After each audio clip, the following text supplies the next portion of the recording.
Good morning, everyone. Thank you for joining the Clallam County EDC Coffee Chat.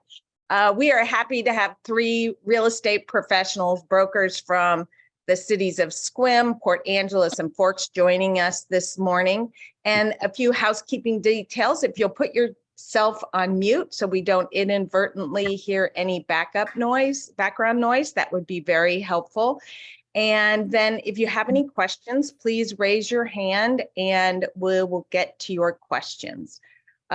So we are going to start off with Michael McAleer, who works at Remax 5th Avenue in Sequim and does happen to be my husband.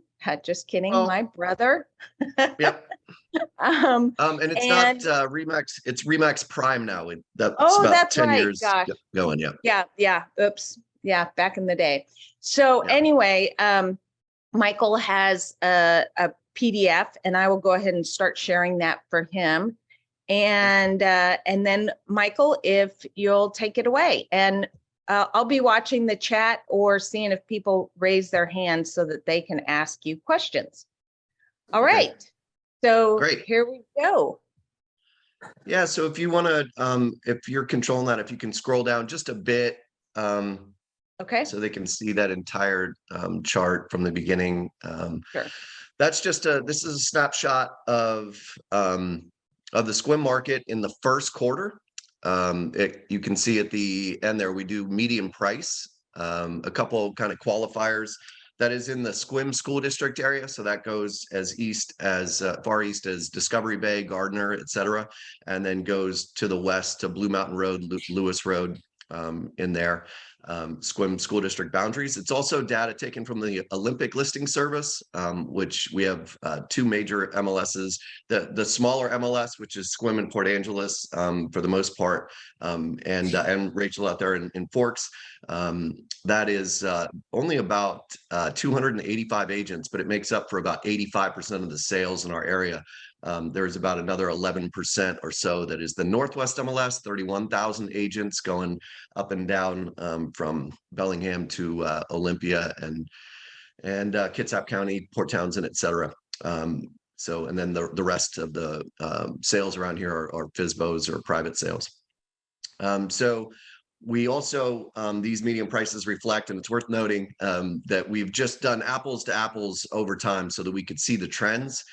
We do not include homes that are on leased land. So manufactured homes in parks are not a part of this. If you were to include those, all the trends would look the same, but the numbers would be slightly less. So it is essentially we peaked in the first quarter of last year in terms of our prices, values, et cetera. We have right now, so 525,000 was what we saw for a median price in the first quarter.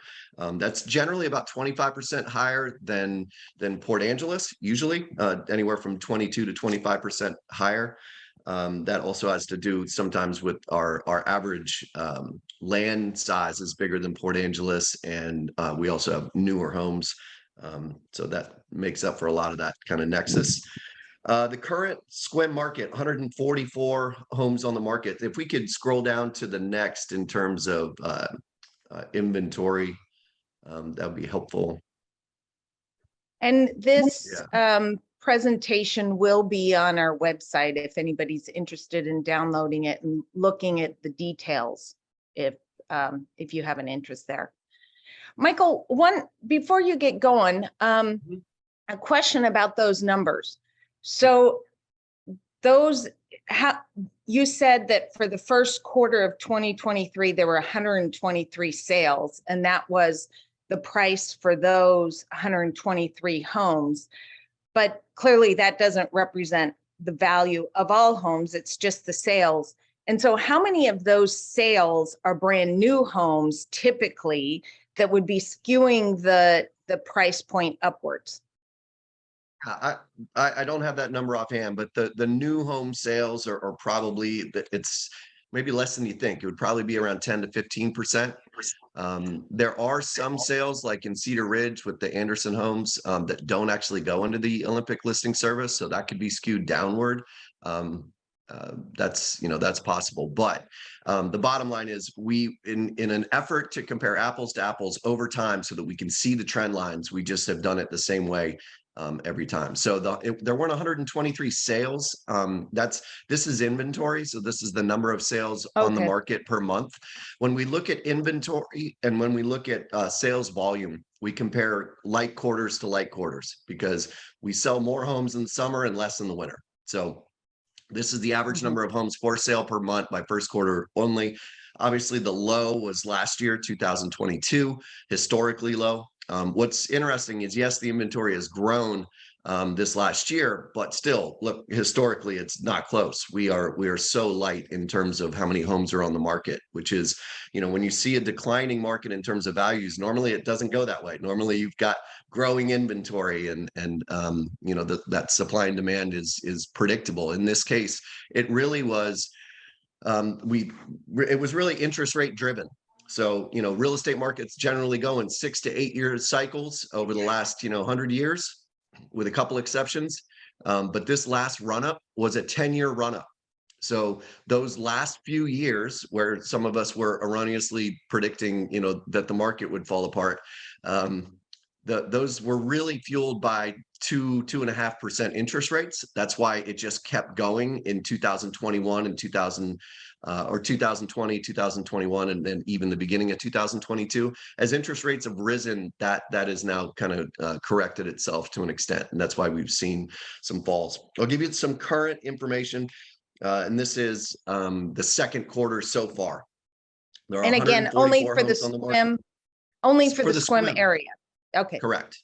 Yeah. Okay. Sequim school district boundaries. Yep. And collected by the Olympic Listing Service. No homes in parks on leased land. So 144 homes on the market, 49 pending, leaving 95 available. The median days on market for our inventory is 25, so not super high. What's maybe interesting and maybe obvious to some, the active homes, the 95 homes that are available, the median price is $699. Of the homes that are pending, that median price is $589. So we are definitely selling. You're more likely to sell if you're below that median price. And that's, you asked the question about cash versus people getting loans. It is definitely, as you go up in the price ranges, it is cash dominant. And in the lower price ranges, those are the people getting loans. And that's, if you just do some math on what a mortgage payment would be on a $1 million home, putting 20% down, that's really expensive. So it's normally the people in the higher ranges are paying cash. The difference between this period, just going April 1st to May 8th, in 2022, that median price was $540. That was 66 sales in that time frame. 5 days on the market was the median. So things just going really quickly. Whereas now it's dropped 4% from last year. 520,000 is the median. 55 sales, so a little less in terms of the volume as well, and 27 days on the market. And so we're seeing things are not flying off the shelves like they were, and you're seeing some the buyers have some bargaining power now, and so not everything is going at the asking price like it was in previous years. So when you talk to a client, do you say, who knows where the top is, and like, or are you suggesting that they be much more cautious about their pricing? Yeah, definitely that's changed. So you'll recall we have that a triangle visual where we talk about pricing, and there's a line that goes through it. And generally when we talk to sellers, we say, look, we can tell you based on comparables. It's fairly easy to tell where an appraiser would say your home is worth. Well, for years there, from in the last decade up until last year, we were saying, hey, but this is how appreciation works. So all it takes is one buyer. Go ahead and, yes, the comps say your house is worth 500, but let's go ahead and put it on the market at 515, because that's the way appreciation works. If we're looking in the rearview mirror and everything's going up, let's go higher. Those days have changed. Days on market are a killer. You don't want to, have 45, 60 days on your, on the days on market. That gives buyers pause, makes them wonder what's wrong with this house. And so we are certainly being more conservative with our recommendations. Got it. Thanks. Okay, you want next slide? Yeah, and that should probably, we should move on to my colleagues, but yeah, maybe the next slide. Yeah. And hey, Eileen or Rachel, if either of you guys want to pipe in about, generally on a topic, please do so. So this is just again, sales volume comparing like quarters. So first quarter is only going back to 2004. We definitely, that was the lowest since 2012, 30 home sales. So still probably, pretty healthy. I'm basically saying we're turning into a balanced market between buyers and sellers, which is a pretty good place to be, frankly. So we've obviously got some affordability issues, and we've got a lot of that has to do with just inventory. We're hoping that there will be more development, especially of more affordable units. We could use a couple apartment buildings, if not more than that, in Sequim. That would be great. That would help. Yeah, I think it paints a good picture, at least historically, going back. Great, thank you. Yep. Okay. Average interest rate right now, 30-year fixed, 6.91 across the country. I think that was one of the questions you had. Okay, and land report? Yeah, we can do that too. We had a kind of a weird, I think it was more of an anomaly in terms of land. We had so few sales that this is parcels for sale. So this is the inventory, still really low inventory. The number of sales last quarter, if you want to scroll down, we can do that too. That was, I say anomaly because the median price of those was so high. Which yeah, was up to 187,000 was the median price. Were those mostly such a small sample size? It was 20 some sales that I think it, I think it was an outlier. And were those mostly acreage or lots? They were acreage. They were, yeah. We're running at those really special lots. We're kind of running out of them. So we've been seeing those snatched up, and people are paying premiums for them. So if you've got one of those big pieces of acreage or big water view parcels, you're looking pretty sweet these days. All right.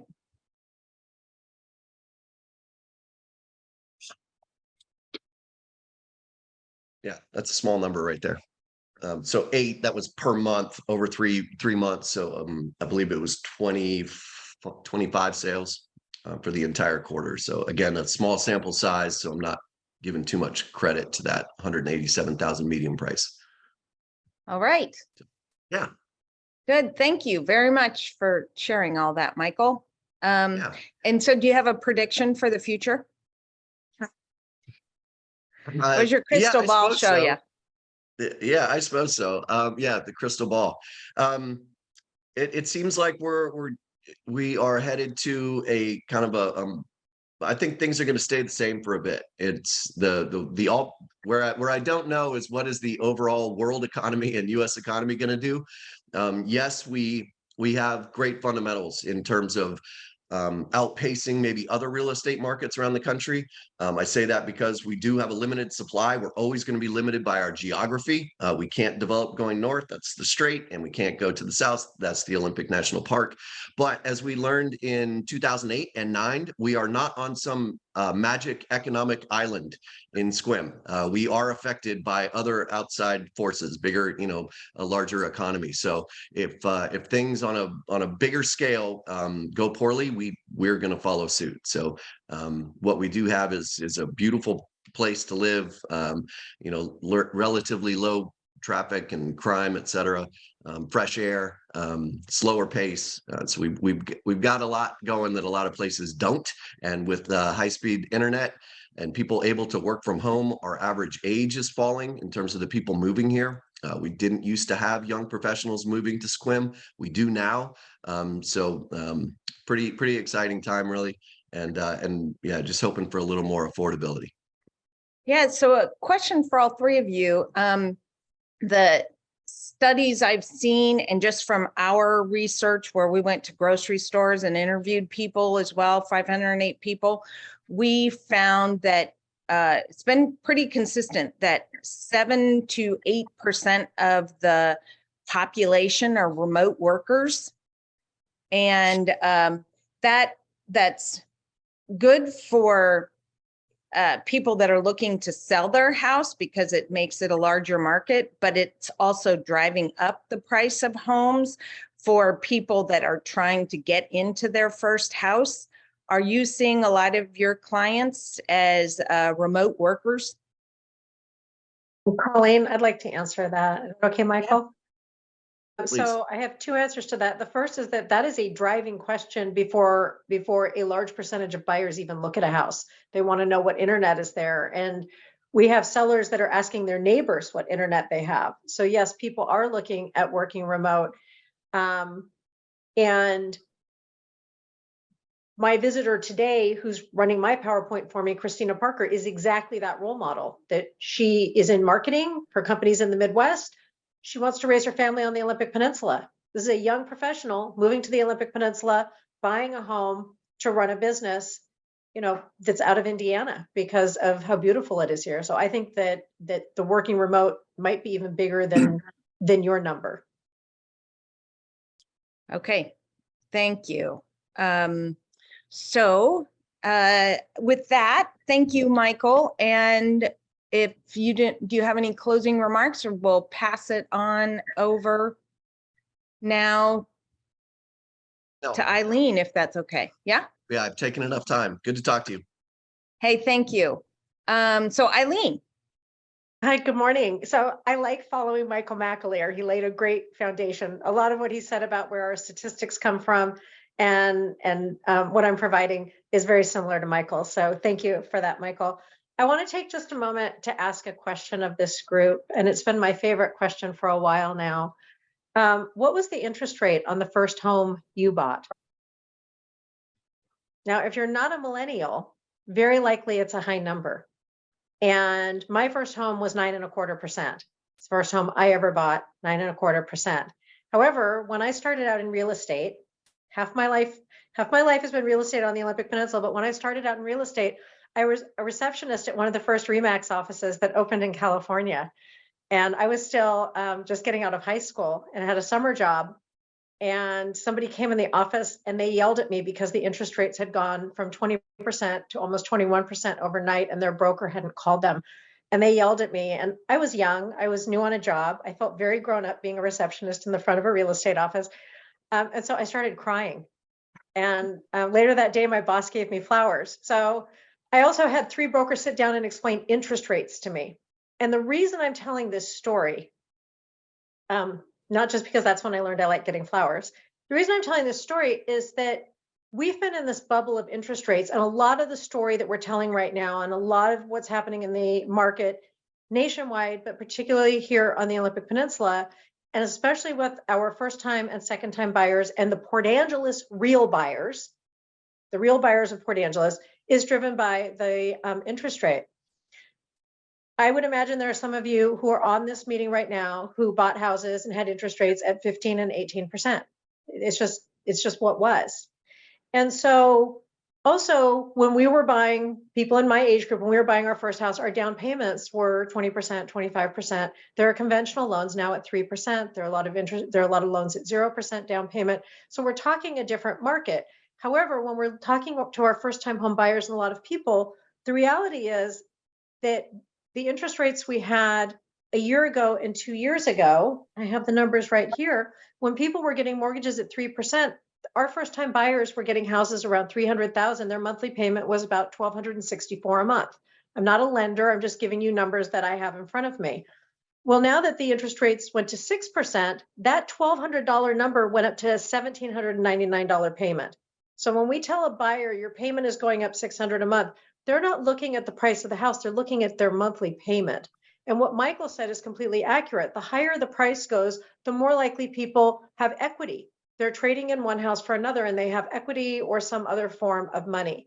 So in Port Angeles, our typical buyer is someone from Port Angeles or someone who's transferring in for a job. So a real life buyer and seller in Port Angeles is someone who just became an empty nester. So they want a smaller house. They just had a baby. So they want a bigger house. They just got married. So they want to plan their life. Lots of real life stuff. That's a different market than the typical Sequim buyer. And so when I look at the Port Angeles market, I'm looking at the majority of people are getting mortgages. The higher the price point, the less likely, but that's what keeps driving our market. Back in 2004, and then again, just after the Great Recession, my late husband and I did a series of presentations locally where we asked the question, is this the end of the $100,000 house? Because there used to be houses for $100,000 here. That question in Port Angeles now is this the end of the $300,000 house? So when we see a house go on the market below $300,000, almost always we're going to have multiple offers, almost always. Now, speaking of outliers, there was a house that went on the market over the weekend over $1 million that had multiple offers. So it goes both ways. But I'm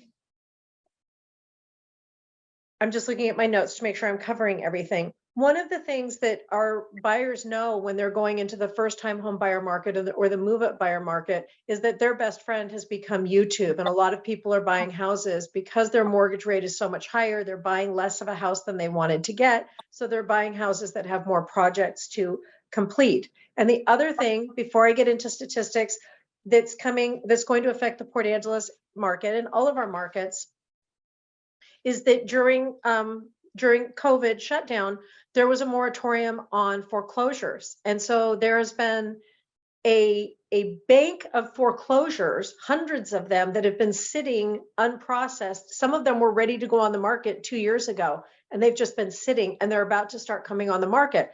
However, one of the things that lenders learned during the Great Recession is don't flood the market with foreclosed houses. They would rather sit on a house and let it fall into further neglect for another year than flood the market and take lower prices. So that is going to be affecting the market because I'm seeing that beginning, and it's happening even in my company. So now we can go to my PowerPoint. Okay. Sorry, there are photos of me. It's the only screen things that I have. Christina, there we go. Do you want to go to the next photo, the next page, please? Thank you. So this is Port Angeles. This is our median and average prices over the last 20 years. And I wanted to show this. I didn't know Michael was showing something similar, but this is what our market has been. Everyone knows that real estate is a market. It goes up, it goes down. So even when we talk about prices going down, I want you to notice how much they've gone up in the recent years so that when we see a decline, it's not like people are losing their shirts on their houses. Okay, next screen, please. So I did two different ways of looking at Port Angeles. One is the city limits, and then one is what we call Port Angeles City, which is the Port Angeles, school district, basically. And so what you'll notice when we go to the next screen, but don't go there yet, is that the graphs look similar, but the numbers are very different. And so when the interest rates went up last year is when we saw this big dip. Do you see how it suddenly goes down? That's when the interest rates went up. And if you're thinking, well, gee, interest rates didn't start going up, they started going up in March and April. Why didn't it fall until May or June? That's because people were already locked in on their loans. And so they had 30 to 60 days to close. So it takes a little while for the echo effect to take place financially. So this is what's happened in residential in the city limits of Port Angeles. So even though we've seen the up and the down, we're not in a catastrophic place. Next, please.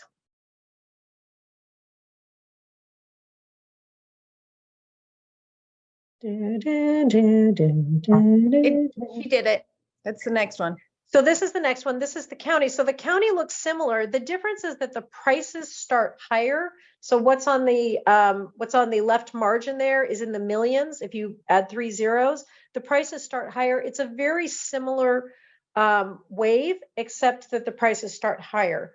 There are currently in Port Angeles 87 houses actively for sale on the market. So 87, whereas I believe Michael said that in Sequim there were 123. So in Port Angeles, there are 87 houses actively on the market.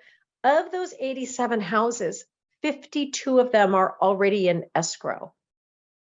Wow. So by my math, I'm sorry, what, Colleen? Why would there, so Sequim is a smaller, well, not really a smaller population, because Michael's numbers represent all of the Sequim School District, which is about the same size as Port Angeles, correct?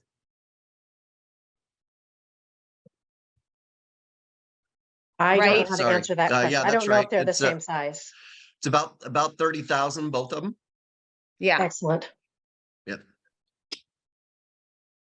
So, okay, so interesting though, that there are more in the Sequim 30,000 group for sale, a significant number more than Port Angeles. Why is that? So my belief is that because our number one buyer in Sequim is Ingress, quality of life for retiree, and our number one buyer in Port Angeles is people who are already here or who moved here for a job. It's a very different buyer. Okay. That's my opinion. I mean, every time people have babies or have, get married, all these things that keep happening in a more mixed environment that Port Angeles is, we see different sales. However, for me, what I'm seeing is that it's really vibrant because people are kind of treating the current market like a crisis. Those of us who have been here a long time remember when winter was always a down market. This is the first winter in several years that we had a down market. But for some of us that have been around a while, it's like, oh, this is what normal used to be. So it feels like it's picking up. So in the past 12 months, do you want to go to the next screen, Christina, please? Oh, sorry. Let's just stay there a second. I thought I had one more. My mistake. So in the past 12 months, there were 498 residential sales in PA. So let's just round it to 500. So past 12 months, from now. So the past 12 months, there were just about 500 sales, whereas in all of 2022, there were 559 residential sales. And that's because last year we had the effect of the interest rates and it still was going. So in 2022 for a year, we had 559 sales. Over the past 12 months, we had 498. So we had a 10% drop in sales. But again, we're definitely seeing, every broker I've talked to is seeing an uptick in that. And I know that I see Sean and Jim and some other brokers on here that might want to weigh in as well. Okay, we can go to the next screen, please. Let's talk about land. Since JACE Real Estate started out as a land company, I always talk about dirt. So this is just our 20-year acreage. One of the big drivers, like Michael said, is if you have a big, beautiful water view piece of land, we used to sell that day and night. And they don't exist anymore. People put houses on them. And so the availability of land is very different because a lot of lots have been built on, a lot of acreage has been built on, a lot of developments have already been made, but this is the flow for land. Next screen, please. Now, in the county area of Port Angeles, right now there are 63 pieces of land for sale in Port Angeles. And of those 63 properties that are for sale, just over 10% are in escrow. So only 8 properties are in escrow. But again, we've had a slower winter. And, everything from slowdowns of building supplies during COVID to how good are the parcels to the cost of construction affects land. This winter was just a bit of an anomaly, even though it reminded me of so many years before. So I anticipate that land is going to go up because I have seen a lot of activity and we're getting a lot of calls. Now, one final spotlight on land. In the past 12 months, there have been 76 land sales. In the past 12 months, 76 land sales. Right now, there are 63 pieces of land available on the market. That means we don't have a 1-year supply. Just if the market, if nothing changes, we don't have a 1-year supply of land. And so, I don't know what Michael's training is to what normalizes a market. My training has been, if you have a 4 to 5 month supply, it's a balanced market. Land tends to be a little bit of an outlier. And then the final topic on which I wanted to touch is that something that we've seen more of is owner financing is making a bit of a comeback. So people who have owned real estate for a while, we're seeing more of that because owners are seeing the higher interest rates. With interest rates being higher right now, buyers are now more willing to pay a higher interest rate, which some sellers like. I always recommend caution and attorneys and contract collections accounts, but just know that owner financing, which was ubiquitous with land sales, just so very common, is making definitely a comeback in the residential and in the land market, much more in land. So Eileen, are you seeing those as deed of trust or real estate contracts? I am primarily seeing deed of trust, but I know people who swear and live by real estate contracts. And so I Okay. recommend making sure that somebody explains the difference to you. Okay. Yeah. Yeah, people feel very strongly about that. Am I allowed to ask you if you have a preference, Colleen? Well, it depends if you're the buyer or the seller. If you're the Exactly. buyer, you want a deed of trust. Yes. If you're the seller, you want a real estate contract. Exactly. Exactly. And that's why you want either the title company, you want your broker to explain it to you, but you also want title, escrow, an attorney, someone to really explain the whole thing to you. And always get a contract collection account so you have an impartial third party holding on to the deeds. I think that was my thoughts on this. Was there anything Great. I missed? No, it sounds good. I know people have lots of questions, so let's let Rachel present, and then we will get to folks' questions, to include Timothy Dalton, who is our county's housing director. He has some questions for everyone as well. So And Christina, can you jump to the next screen just for a second? So if anyone wants to know how to contact me, oh, there we go. How about, I lied, there was one more. Can you jump to the last one, just if anyone wants my phone number? There we go. Thank you. Okay, terrific. So let's go. Thank you very much, Eileen. And let's go to Rachel. Hi, good morning.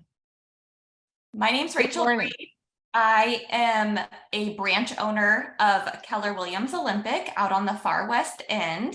And I got my real estate license in 2015 and really enjoyed my time in real estate, so much so that I got my managing broker's license in 2020, which was awesome timing. And just remodeled my office here in downtown Forks over the last year. I'm still working on a few little peccadillos because I have a pretty decent sized office here. But I cover a really large area. I go from like Westlake Crescent area all the way to Sequim, Nia Bay, Clallam Bay, up the Hoco. I also go as far south as sometimes, like even right now I'm under contract in Moclips, so I'll go 2 hours south too. So I have a very low population of people that I work with, but it's a vast area of places that I travel, which is really cool because it's so beautiful. Every area is just a little bit different and unique and special for different reasons. But I have noticed a huge change in real estate out here over the last year. It went from a very high-paced environment from 2020 to, I'd say, May of 2020 to April of 2022. And all of a sudden those phone calls just ceased. And it was very different out here. But you know, we don't do as many high-end land deals as you guys do. You were briefly talking, Eileen, about seller financing. That's my jam. I love seller financing. I do a lot of that. I mean, even right now I'm under contract in a seller financing deal. If you can afford to be the bank, be the bank. If you trust the people that you're working with, it is such a great opportunity for sellers, especially if you have a distressed home or a piece of vacant land. It is a great opportunity for sellers and buyers alike. So I would say our market's down about 10 to 15%, and it really just depends on the type of home or property that you have listed. We have a lack of approved buyers right now, and it's kind of created a unique opportunity for lenders. So what we're seeing is down payment assistance. I do some tribal loans as well. We're trying to take advantage of some lower sticker prices or properties that have been on the market for, maybe 60 days, 78 days. 78 days tends to be our average days on market out here. There are also a lot of lender incentives like the 3-2-1 buy downs, trying to incentivize these people to get into homes. Seller concessions is also pretty big out here. Taking care of those loan costs right out the gate. I know when I bought my first home, I did a VA loan, so it was 0 down, and we had the seller cover all of our closing costs. So basically, we were able to buy our first home with $0, which was really cool. And I tell people, you do not have to have a lot of money to buy a house. You just have to qualify for that house. We're definitely doing a lot of creativity with people trying to get them into those homes. The other thing that we notice out here is our sticker prices are a little bit lower than Port Angeles and Sequim by quite a bit. So our average home price is selling for $303,000, which is pretty significantly less than the Sequim price, which was, I believe, $525,000. So that is really neat because we're seeing people priced out of those Sequim, Port Angeles, Clallam County areas, especially for retirees. So that is helpful to get our market back on track. So the other weird thing that I'm seeing is, say 2016, 2017, 2018, we had between 22 and 25 active single family listings on the market. If you look right now, we have 15 to 18 active listings that are financeable. So you'll have those single wide trailers maybe that were built before June 15th of 76. Those are not going to pass any sort of financing. So you just trying to be creative here. We only have 8 developable lots for sale in the Forks area. So again, huge lack of inventory. And I can't really explain why we have a huge lack of inventory, except for maybe people are waiting on the market to change and shift back to what it was a couple years ago. I would tell them not to wait. We're still sort of at that peaking point. Even though we're down about 10%, we're still pretty high on the top of the market. If you go back to 2016, 2017, you were selling a 3-bedroom, 2-bathroom house in Forks under $200,000. So if somebody wanted to still take advantage of the market because of the lack of inventory, you're still going to be able to sell that house. It might just take a couple months to get that done. So the other thing I wanted to talk about was developing in Forks is really difficult for a couple different reasons. We don't have any more access to our sewer system. It's at max capacity. And so it's really hard for people to understand the cost of a conventional septic system can be between $18,000 and $20,000 out here. Everything has to be brought into Forks, whether it's concrete, your septic system, your septic design, the wood framing, you have to call Hartnagel's to get all of your stuff delivered. Everything is being imported out here. And I think if you go back, 50, 60 years ago, we had lumber mills that would provide you Roseman lumber and stuff. They would provide you this. We had Forks sand and gravel that could install your septics. And so the cost of building, 40, 50 years ago, when we had these major developments in Forks, was significantly cheaper. We had those local contractors and that local people that can do the work for a quarter of the price. The trucking costs are astronomical. even driving my car, filling it up it's almost $5 a gallon out here. So that has created a huge problem, because once you start building your spec home on your lot after you pay for your lot, the cost of building is almost break even with the appraised value. And normally what you'd want is to see some good equity in your home from building it yourself rather than buying something that's already built. And it's really frustrating. We're also pretty maxed out on our space in the area. So we're in the Quileute Valley, and it's such a beautiful area, but we are surrounded by Department of Natural Resources, land, Forest Service land, Rainier land. And so we're very limited, like the other regions of Clallam County. Our ocean is about 20 miles away, so we have a little bit of space that way, but it's locked up by state lands or forested lands. Every once in a while, Rainier will be amicable to sell some of their properties, and I think there are people talking about buying some chunks of land from Rainier. But of course they want $17 an acre, and it has to just really fit their mold perfectly. It can't be ready to be harvested. It's got to be kind of something that they've already clear cut, so it's not of any intrinsic value to them in the next 5 to 10 years.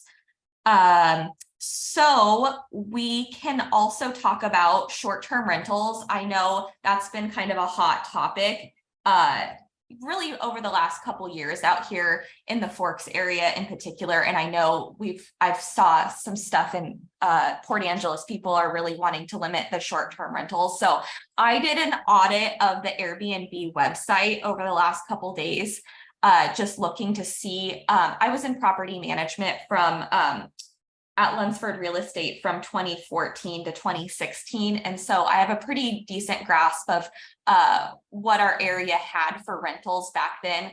And even when I had first moved back to Forks in 2010, there were no rentals in Forks. There was 2 single wide trailers available to rent, and not great.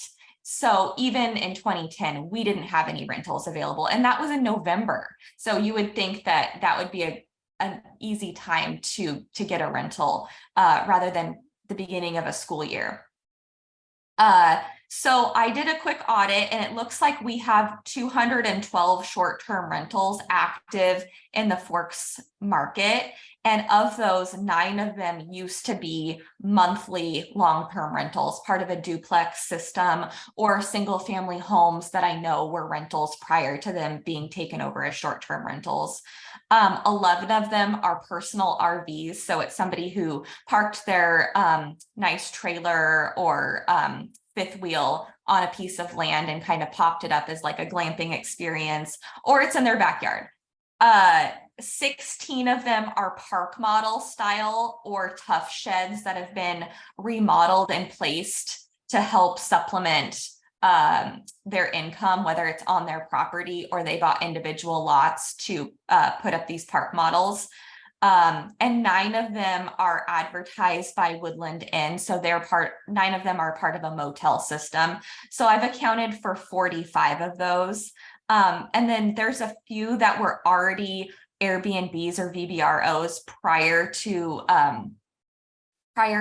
the novelty of Airbnb. So these were people that had their own websites prior to Airbnb. So you're talking the Olson Cabins. He ran an old school website where people would just call in and pay cash for their nightly rentals. And those are off Mora. You've got the Jacob Black House off La Push Road, the Shady Nook Cottages in downtown Forks.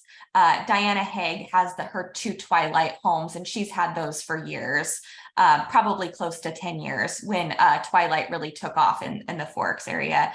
Bella's house, which has always kind of been a novelty house since probably 2009.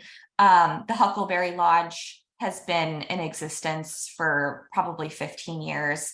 And then there's other homes that are on Airbnb and VBRO that were secondary homes, whether they were riverfront homes, even my house was like a hunting lodge or fishing cabin before I purchased it. So a lot of these homes were never used as full-time dwellings. They were only used as additional homes that people had.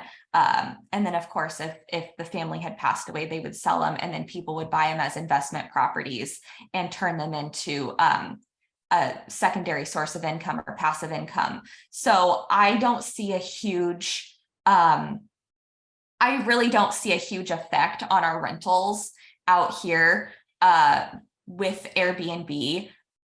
Like I said, there's only a handful of them that were prior rentals, and it's been a problem for over a decade finding rentals out here. And I think that attributes to the cost of construction is so expensive, and what you can price your rentals at. You know, a 3-bedroom, 2-bathroom home, they're renting from $1,500 to $1,800 a month.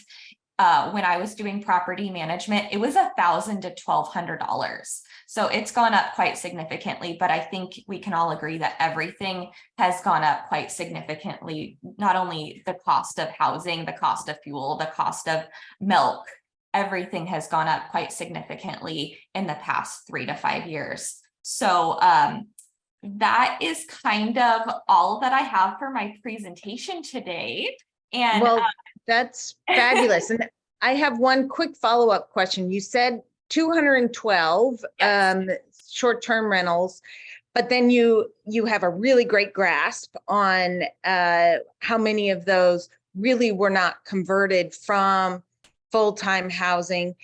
So what percentage or what number of the 212 would you say actually have come out of the market for long-term rental or full-time ownership for someone that lives and works and works? I think about 20% actually came from a single family sold a house to maybe an investor or somebody. So Okay. I'd say about 20% of those are homes that would have been homes for other people, not just Got it. long-term rentals, but maybe something that somebody could have bought and moved their family into. Got it. So about 40 or so. Mhm. Okay, terrific. So we have a bunch of really good questions in the chat, and I'm going to start from the beginning. And let's see. So we've got from Ray, do you have any insights into the backlog of new residential housing construction projects, the trends for the cost of construction materials and labor in Clallam County? And I'm opening this up to anyone. We've got Timothy Dalton also on the call. So anyone that wants to share, feel free to chime in. I'm going to start with it's cost of construction, and it's also workforce. We have challenges in both. Yeah. Yeah, I'll add that a couple things. Greg McAleer is a very knowledgeable, analytical person. I love talking to him about development, construction, et cetera. And he's had some real struggles with his project in Sequim. I think he's getting to the finish line, but he's had a tough time just in terms of on a couple levels. One, there were changes made. I think that was maybe a one-off, but he wasn't allowed to do what he originally thought. He had to redo it. It took him years to get his development done. I think it was somewhere around 4 or 5 years. The cost of each of the units ended up going up as the time went on. And he, he talks about there was in the legislature in Olympia, they the goal was to put $4 billion to help solve the housing crisis in the state of Washington.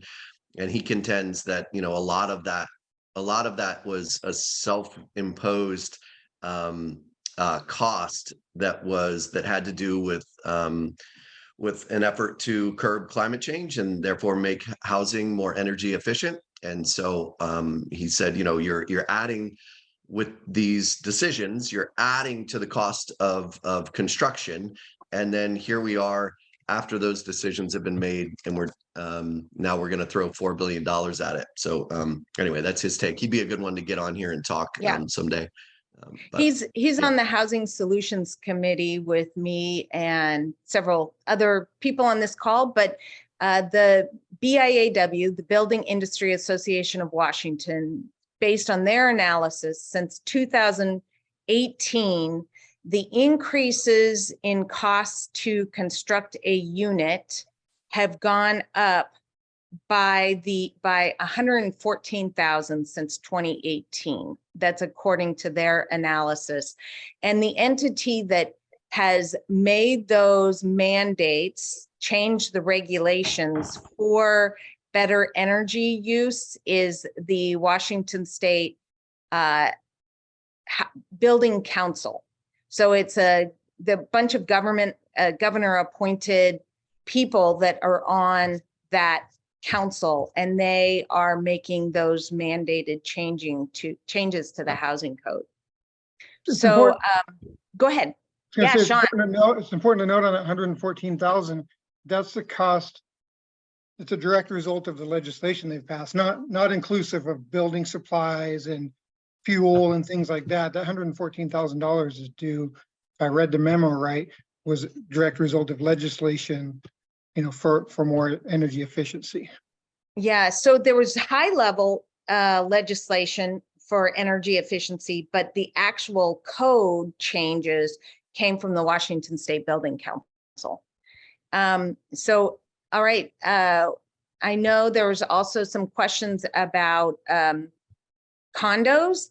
And so, go back 15 years, 20 years, all sorts of condos were built, especially in Seattle. And what ended up happening was the homeowners, if there was a problem, especially if there was, like, say, a elevator, the homeowners association was left to do those repairs, and the developer would be long gone. So the legislature stepped in and said, okay, the developer now of a condominium complex needs to have this insurance that has this tail that will always allow for repairs of latent or problems that show up 20, 30, 40 years later. And because of that cost was so extreme that developers quit building condos. They just stopped. And so in this last legislative session, there was a slight change to it that says that if you build a unit that is 2 stories, 2 or 1 or 2 stories tall, or 12 units or fewer, then you don't have to get this very expensive, onerous condo insurance. So we anticipate that we'll see a lot more of those being built, especially within the city limits of Port Angeles, that has a multifamily tax exemption code for anywhere in the city limits of Port Angeles, where any new development does not have to pay any increase in property taxes. Just the property tax on the land will be charged. So, and Sequim can't do it. The county can't do that. The city of Forks can't do it. You have to have a minimum population, I believe, of 10,000 residents. So the other locations don't qualify, but that allows you to not have to pay property taxes for 8 years, no matter what you build. And if you build 20% of the units being quote unquote defined as affordable according to the area median income, then you get 12 years of no increased property taxes. So from all the developers I've ever talked to, that is the best tool in the toolbox to incentivize developers to build units. And then also, of course, now you've got this condo opportunity. So we hopefully will see some more development, but in 2019, I pursued hard different developers, and I approached 8 different developers to build in our county, and had some examples of land that was available and had done some real high level pro forma analysis. And I couldn't get any of them to come out to Clallam County to build out here because, there was such opportunity right where they were located. And they knew the code they knew the subs, they didn't have to travel. There was huge demand there. Why would they drive all the way out to Port Angeles or Sequim to build a unit there? So I just came to the conclusion that we needed to build our own if we were going to do that. So anyway, I see Timothy has his camera on. I'd love to hear a little bit from you or hear some questions you might have. I do. Good morning. And I have a couple of questions. And first, like I say, I recently read an article about the boomers that are downsizing, and they are going into that starter home market, that 12 to 1500 square foot. And you know what, making it, they're competing against first-time home buyers, and that's kind of what, one of my questions for panel. And the other question is that I have for the panel that can answer is that, recently read an article about the STRs going on within. Explain if just an average person looks on Zillow and sees an investment, when somebody lists this is an investment property. And of that, how much money are they going to have to invest to get that property up to a reusable state? I'll take a crack at that. I mean, the second question, that's just on a case by case basis. I don't know how you answer that in a general way. There's certainly, some homes need no rehabilitation, some need quite a bit. Your first question that was regarding boomers, that's been a trend. You're absolutely right that has been a trend, that people want less home. The days of the McMansion are long disappearing. Now, some people will say, hey, I need to downsize, so I don't want anything more than 4,000 square feet. So it becomes relative to their own experience, right? But for sure, we are seeing that trend of people wanting something that's just, more affordable, doesn't cost as much to take care of. You don't have to clean as much. It's just, there is that thing. And people, a lot of times, even kind of your more upper end buyers that have, plenty of cash and can spend good money. They often just want quality. They don't want a big house. They want quality. What does happen here in Sequim anyway, people often want that water view. And with the water view, you're usually on a slope. And when you're usually on a slope, it means you're probably going to have a daylight basement, because either that or you're going to have a 12-foot crawl space. So we see that as well, that people are almost forced into buying more square footage than they want if they are getting that water view. So I don't know if hopefully that helped. No. Great. Hey, will each of the three of you put your name, phone number, your contact information in the chat? So if people have questions for you, they can get a hold of you. Sure. And well, I think really great discussion here. There's a lot of things that are moving. I think we'll probably have another coffee chat here in the next few months on specifically what passed in the legislature this last year regarding housing, and then also what are our cities and our county looking at regarding their local code. So it is 9:01, and I really appreciate Eileen, Rachel, and Michael coming on, and Sean and Jim and Tim and everybody else that has such expertise coming on and sharing some of their thoughts and what they're seeing in the real estate market. That, it used to be that housing was a side issue for economic development, but now housing and workforce are the two front and center issues that if we don't address those issues, then we can't improve our economy, because, we just can't increase our wages without that. So, and that with our, we'll also do something on our Natural Resources Innovation Center that we awarded designation from the state as for that innovation cluster. And that is really focused on housing and building ADUs that will, that could be built locally. So we're moving forward on that. And I think we can infuse a lot of innovation in that space and hopefully around that idea, be able to pursue up to $100 million of federal funds from the Recompete Act is what our hope and plan is. And Okay. Colleen, Yes. may I just clarify, when you say to build ADUs, you mean guest cottages and accessory dwelling units and mother-in-law units, right? Yes. So Okay. For those standalone who don't accessory. speak real estate. Oh, that's true. Yeah. Accessory dwelling units. Yeah, I always forget. And STRs, short-term rentals. We get into our world of acronyms and forget that not everybody recognizes what those mean.